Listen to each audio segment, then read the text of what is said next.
Kovai royal care super speciality மருத்துவமனை மற்றும் கோவை மாநகர போக்குவரத்து காவல்துறை சார்பாக ஹெல்மெட் அணிவதன் அவசியம் குறித்து விழிப்புணர்வு ஏற்படுத்தும் வகையில் கண்களை கட்டிக்கொண்டு கருப்பு முகமூடி அணிந்தபடி இருசக்கர ஆம்புலன்ஸ் வாகனத்தை போக்குவரத்து நெரிசல் மிகுந்த பகுதியில் மேஜிக் கலைஞர் ஓட்டினார்.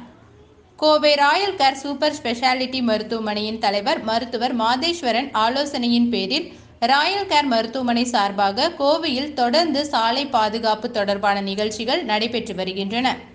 இதன் ஒரு பகுதியாக கோவை காந்திபுரம் பகுதியில் ராயல் கேர் சூப்பர் ஸ்பெஷாலிட்டி மருத்துவமனை மற்றும் கோவை மாநகர போக்குவரத்து காவல்துறை சார்பாக இணைந்து ஹெல்மெட் அணிவதன் அவசியம் குறித்த விழிப்புணர்வு நிகழ்ச்சி நடைபெற்றது.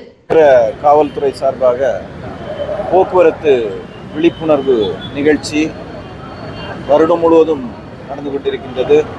இன்று கோவை மாநகரிலிருந்து உலகம் முழுவதும் பிரசித்தி பெற்ற மஜிஷியன் தயா என்பவர் இன்று கண்ணை கட்டிக்கொண்டு இங்கிருந்து காந்திபுரத்திலிருந்து ஆர்எஸ்புரம் வரைக்கும் பைக்கில் இருசக்கர வாகனத்தில் சென்று அதன் மூலமாக போக்குவரத்து விழிப்புணர்வை ஏற்படுத்தி